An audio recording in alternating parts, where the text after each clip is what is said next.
धन्यवाद जी, कृपया बैठिए।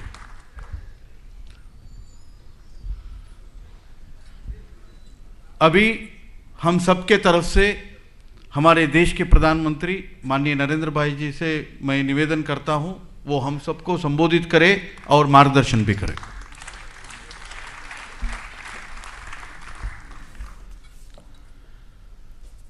सभी आदरणीय महानुभाव, साथियों, वेंकैया जी को मेरी तरफ से भी शुभकामनाएं।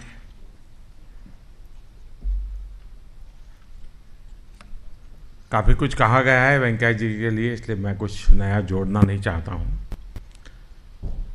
और जो हमारे इस चुनाव में हमारी मदद कर रहे हैं, ऐसे सभी साथी दल के लोग भी आ गए हैं भोजन का कार्यक्रम के लिए, तो उनको भी ज़्यादा इंतज़ार कराना अच्छा नहीं लग रहा है, तो हमें इसको जल्दी पूरा करके निकल जाना चाहिए वहाँ सबके साथ।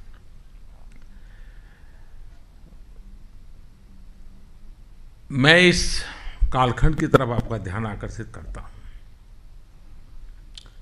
2017 से 2022 राष्ट्रपति और उपराष्ट्रपति का ये नया कालखंड है, लेकिन राष्ट्र जीवन का एक बड़ा महत्वपूर्ण कालखंड है, और मैं भली भांति इसको देख पाता हूं। 42 to 47 देश में एक बड़ा चमत्कारिक बदलाव आया था जिसने आजादी दिलाई थी। मैं 17 to 22 उस रूप में देखता हूं, और एक ऐसे समय में एक समान विचारों से पले बढ़े, समान संस्कारों से पले बढ़े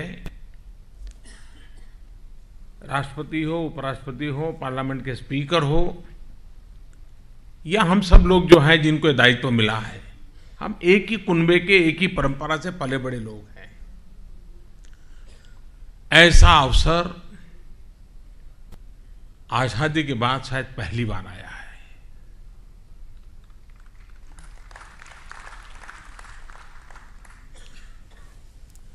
कांग्रेस पार्टी हमेशा एक मिली-जुली व्यवस्था ही चली है, मिली है। हर कुनबे के लोगों का एक अम्ब्रेला के रूप में उसका काम रहा है। हम लोगों का रूप अलग है, और इसलिए संभावना बहुत है कि हम बहुत कुछ देश को दे पाएंगे इस नेक्स्ट 5 ईयर में।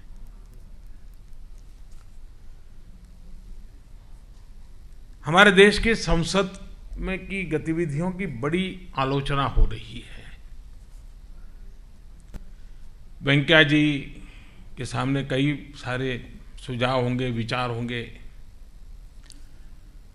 लेकिन हम लोगों का एक दायित्व बनता है, जब 30 साल के बाद पूर्ण बहुमत से हम आए हैं, तब हम सब मिलकर के संसद की गरिमा को कैसे ऊपर उठाएं। ये बहुत देश के लोकतंत्र के लिए आवश्यक है। संसद की सुप्रीमेसी इतना नहीं, वो तो कानूनन व्यवस्था, संवैधानिक व्यवस्था है, लेकिन उसकी गरिमा कैसे ऊपर उठे, और उसमें भी अपर हाउस सच्चे अर्थ में संविधान सभा में जो चर्चाएं हुई है, अपर हाउस की जो कल्पना हुई है, लेटर एंड स्पिरिट में वो अपर हाउस कैसा हो हमारे देश का, वहां की चर्चा का स्तर क्या हो, वहां के लोगों का व्यवहार क्या हो, 125 करोड़ देशवासियों को ये अपर हाउस किस प्रकार से गाइड करे।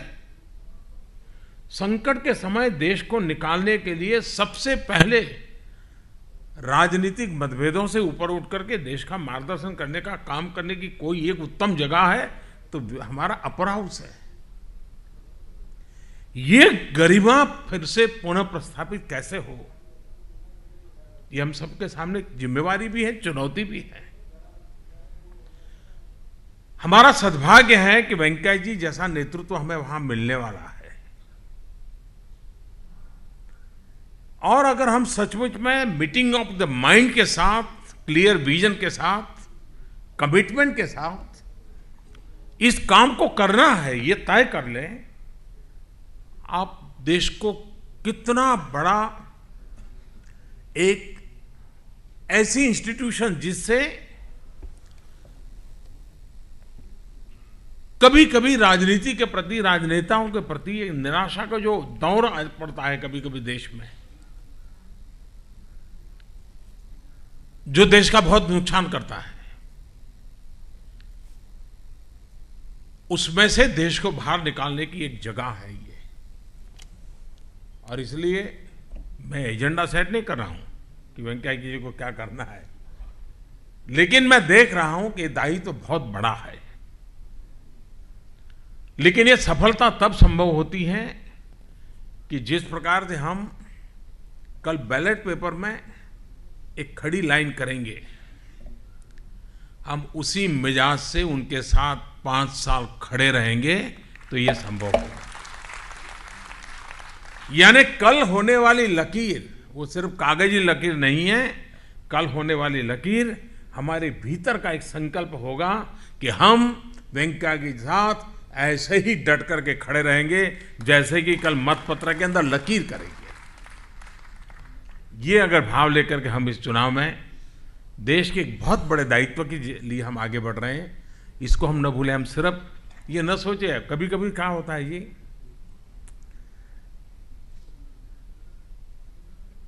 ज्यादातर आपने देखा होगा कि बेटी जब बहू बनती है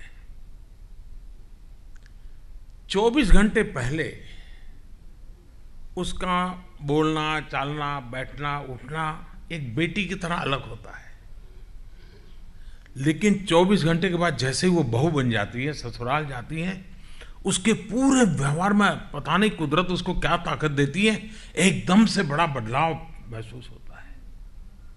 एक नई जिम्मेवारी के साथ हम लोग कभी संगठन में काम किए होंगे, आंदोलन किए होंगे, नारेबाजी की होगी, पुतले जलाए होंगे, लेकिन भूल जाते हैं कि अब वो नहीं रहा, कुछ और हो गए हैं। एक बेटी बहू बनने से जो बदलाव भीतर फील करती है, हम भी एक ऐसे जनप्रतिनिधि हैं, हमारे भीतर ये चीजें इवॉल्व होनी चाहिए। हम दल के होंगे, इलाके के होंगे, लेकिन हम देश के भी हैं। ये भाव निरंतर आवश्यक होता है लोकतंत्र में।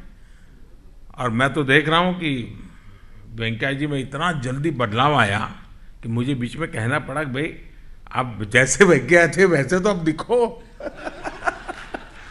वो ऐसे चलना शुरू कर दिए थे। लेकिन वो हफ्ते 10 दिन में ठीक हो जाएगा।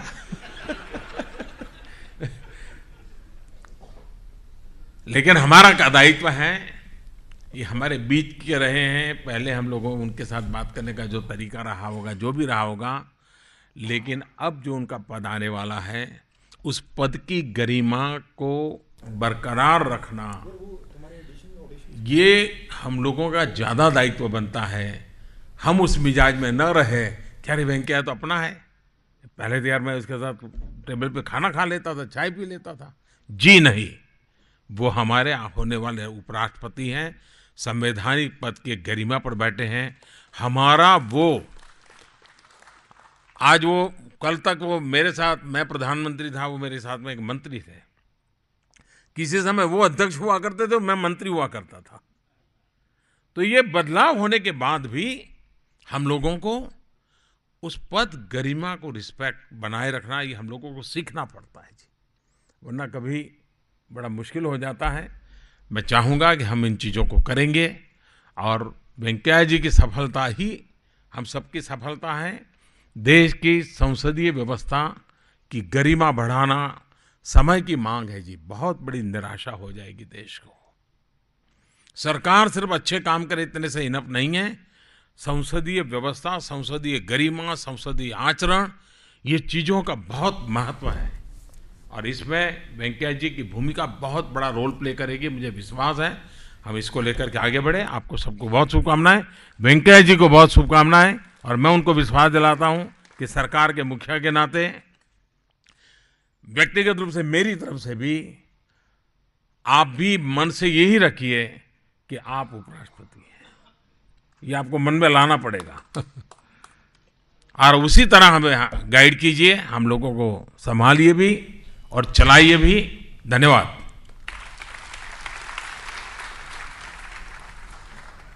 धन्यवाद माननीय प्रधानमंत्री जी।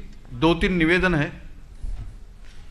हम आपके दाहिने तरफ जो कोर्टयार्ड है वहाँ भोजन का प्रबंधन है,